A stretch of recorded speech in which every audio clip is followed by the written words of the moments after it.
Hey everybody, Prepper Nurse 1 here. Today is Sunday, the 19th of December, 2021, and as you can see, the snow is back. Actually, it's snowing right now as I am doing this video. So, good times. Good times. Oh, not my favorite. I can honestly say that. All right. Before we get into this video, I would like to remind everybody I will be live streaming tonight at 8 o'clock. This might be one you guys might want to tune into. We are definitely going to be talking about proposed bills, legislation that will be voted on in January in New York State, and what they pertain to and what they say. And we will have a discussion about that. So I think that'll be a very interesting discussion. Now, I obviously am going to have to be very careful. I am going to, discuss what these proposed bills are, what they stand for, and stuff like that. So we will definitely be getting into that tonight. I think we'll have a good discussion, and I think it is a very interesting topic that definitely needs to be discussed because, of course, I'm sure a lot of people are unaware. And I do have to give credit because I was unaware of these proposed bills until Southern Prepper 1 mentioned them in a video. So we are going to jump into those with more depth. What are the chances of them passing and all those type of things. So hopefully we, will awaken some people in New York State to what is going on. All right, so that being said, let's get into this video. And this is important, guys. This one is amazing to me, okay? Great state of Texas. First of all, my hat's off to everybody down in Texas. The governorship under Governor Abbott has decided that they have had enough of the current administration doing absolutely nothing to protect our southern border. Now, I want you to think about this, okay? And let's just break this down. There are billions of dollars worth of supplies down there right now that is owned by the federal government, but which was paid for by our tax dollars, that is not being utilized to build the wall at the southern border. Okay, because basically, as soon as Biden was elected, he stopped construction on the border wall. You have cartels down in Texas that are absolutely taking advantage of this situation with the porous open borders and this mass of humanity coming across the border on a daily basis. And, it's a nightmare down there, okay? There is a lot of smuggling going on. There's a lot of human trafficking also going on. If you don't think that that is the case, check the numbers out, see what's actually going on. You got to really look deep. And again, it's always at the end of the day, folks, you got to follow the money. The amount of drugs and stuff that are coming over, especially fentanyl, which is killing a lot of our younger folks, okay? A lot of our younger folks are dying because of that. So these are things that really need to be paid attention to.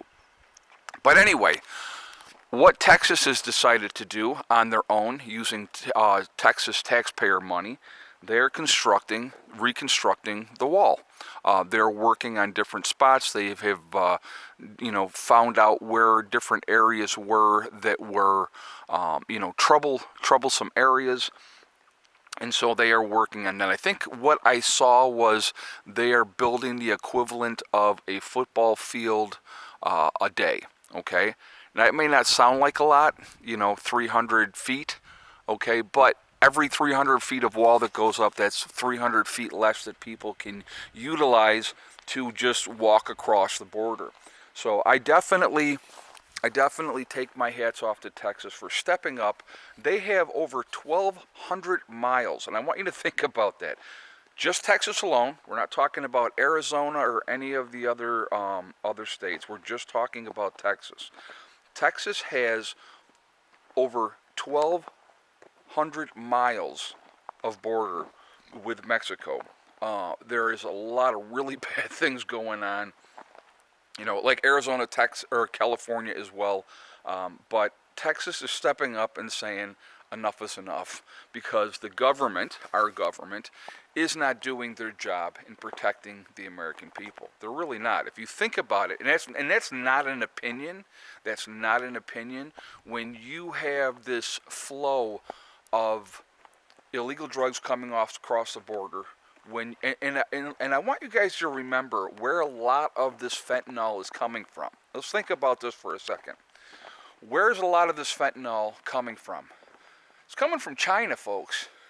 So if you don't think we're already in a soft war with China, if China can pump tons of fentanyl and whatever else is being put into this country, and there's a lot of people that are very compliant in this country with that because a lot of people are making a lot of money, okay? It's killing our young folks. It's absolutely killing our young folks. So if you can destroy people's lives, you know, it makes us weaker. And so it's all part of it. It's all, you know, between the cyber attacks and all the other stuff that is going on. Now I opened this up. I got to show you. I know I'm easily distracted, but I wanted to show you this real quick. Open this up today so the chickens could come outside. And I said I was almost. I left them locked up yesterday because the weather was so bad yesterday, with the ice storms and everything that was going on. I almost left them locked up today, and I said, I'll open it up for them. Yeah, they're like, nope. They're like, we're staying in the coop. So that's actually kind of funny. But anyway, thank goodness Texas is standing up, and they're taking care of business, and they're working on this border. And you got to understand something. I want you guys to understand something. A lot of Americans that live down by the southern border are of Mexican ancestry. They don't want these immigrants coming across, destroying their properties, stealing their stuff, whatever else is going on, okay? They don't want it either. So, it's like, I know some people are going to say, oh, well, this is inhumane and you shouldn't do this and blah, blah, blah, blah, blah. Well, if that's the case, why do we have checkpoints at all? Just open it all up and just let everybody travel freely across wherever they want to go. There is a huge, huge issue going on, okay? And thank goodness, for governors like Governor Abbott that is going to stand up and say, we need to do something about it, because he's had his constituents, which are the people of Texas, saying, this is insane, can we do something about it? And that's what they're doing. And so, there was a question proposed to him of the per person cost in Texas. And he said, he didn't know exactly what that was.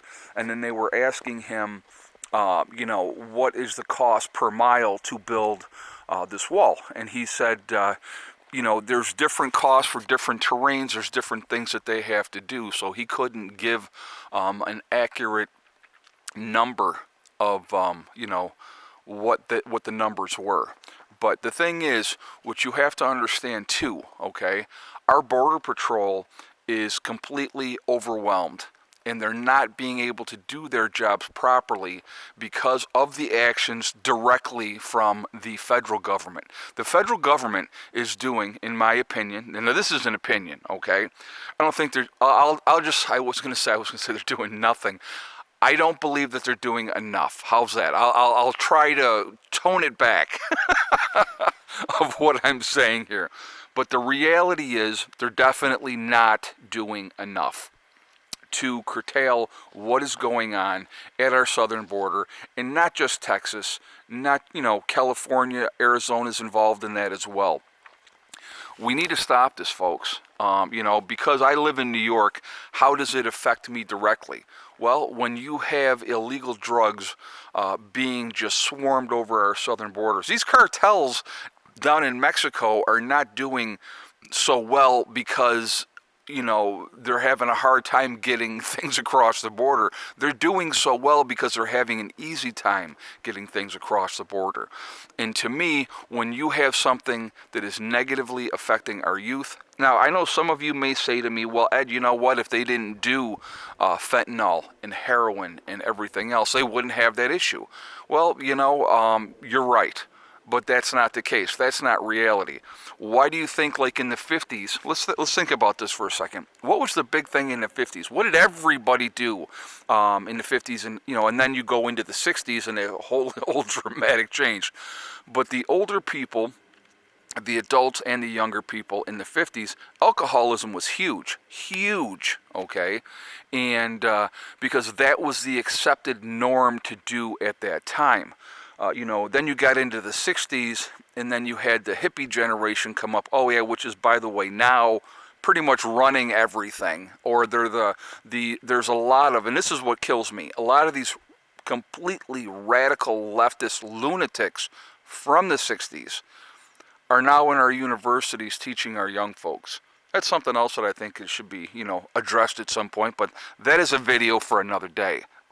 So, but anyway, drugs are always going to be here. They've always been here. They're not going to go away. You look at a lot of places are decriminalizing a lot of things, marijuana being one of them. I don't see marijuana as, something that is, people are going to get high no matter what. Either it's alcohol or it's weed or whatever the thing it could be. But I can tell you this. Let's do a comparison really quickly. And you tell me if I'm right, folks, or you tell me if I'm wrong. How many people have you seen that smoked a joint and then went out and beat the crap out of people because they were in a drugged out rage? How many people smoking marijuana are out there, smashing their car up, driving 100 miles an hour, doing that because they were in that stoned state? If anything, if you're stoned, you're going to drive slower. Generally, what you're going to do is maybe go get something to eat, and then you're going to go home, and then you're going to take a nap. All right? Violence and marijuana do not go hand in hand. But I will tell you this, and tell me if I'm wrong or if I'm not wrong on this one. Alcohol and violence go hand in hand. Hand in hand. You look at all the numbers of people that normally would be just fine and are decent people. They get alcohol in them and they turn into complete a-holes. Now, for me, fortunately, I am a happy drunk. And I get drunk like twice a year. Just to put that out there, I don't get drunk very often. But when I do, I'm probably going to sing and I'm probably going to dance and enjoy myself. That's what I do. I'm not looking to fight anybody. But there's plenty of people that their personalities completely change on alcohol. So those something to just share. I definitely want to hear, excuse me, I definitely want to hear your feedback on this. I think this is an important topic overall. That part of it, also the whole situation that's going down in Texas right now, where the state is actually having to step up and do the federal government's job because the federal government possibly may be sitting on their hands. I don't know. You tell me. I want to hear what you guys got to say. All right? I'm just giving you like what my thought process is on this situation. So really quickly, I'm going to mention my website, preppernurse1.com. If you go there, we have the Prepper Nurse One community, which is a resource that we have set up for you guys to be able to connect with like-minded people. It is free to join. You do have to register, but no credit card information is asked at all on that. Secondly, we have the Forefathers, which is the CBD and hemp store. If you go to my website, preppernurse1.com, you will see the Forefathers logo. If you click on that, it will take you to their website. Once you are at their website, if you decide to make a CBD or hemp purchase, when you check out, make sure you use the discount code PrepperNurse1. You will save yourself 15% on your purchase if you do so. So definitely take advantage of that. I hear a car coming. Here, a truck, I should say. Also, on my website, if you go preppernurse1.com, if you click on store, it will drop down. You will see Legacy Foods. If you click on that, it will take you to the store within the website. What we have available is there. Definitely take advantage of that as well. What else was I going to say? 25-year shelf life, GMO-free. Freeze-dried food is a good thing to have in your long-term preps as well. You definitely should be diversified. Now, I will say this. If you like August Farm, or if you like Mountain House better, whatever your flavor is, as long as you're prepping and as long as you're getting ready, you go ahead and do it. But the one thing I will share with you, Legacy has the largest portion size of any of the other freeze-dried food companies. So you get more bang for your buck in the long run. All right. Anyway, guys, I am going to jump off here because it is chilly out and it is cold. I got to show this again too because I just absolutely love this sign. So what I did, I got to tell you, if you looked earlier this year, it looked like bird excrement was on the sign, but what it was really was sap. It was like a pine sap that was on there. So I cleaned all that off. We did put a layer of clear coat on there this year to protect this. And I just love it. I think it's beautiful. One of my subscribers had this made for me. Awesome dude. Love him to death. And I'm just going to say a first name, Eric. You have no idea how cool this sign was. And when he brought it here, I was like, oh my God, it's 11 and a half feet long, folks, okay? I'm like, where am I going to put that sign? And so that is why I decided to put it on the side of my house, just because I think it's so cool. So, again, Eric, thank you so much, dude. You have no idea how much I love this sign. I think it's awesome. So anyway, guys, I am going to jump off for now. Remember, we are all in this together. We are one race called the human race, and I think people need to take that into consideration and realize how important that is. Also, remember to hug and kiss the ones that you love. Tell them every single day. Tomorrow is not guaranteed. We never know what's going to happen in life. So it's really important that we tell the people that we care about every day how we feel. Last but not least, STD, step, thing, and day. One step at a time, one thing at a time, and one day at a time. Whatever you are trying to accomplish, whatever you are trying to do, you can do it. The only one that is going to stop you from reaching your goals is you. All right. Have a great day, guys. I will see you all tonight for the live stream. Go Cowboys today, of course. This beat the snot out of the Giants, which would be an awesome thing to see. Again, like I said, I hope you guys are safe. I hope you've had a great weekend, and I will see you all tonight. Prepper Nurse 1, out for now.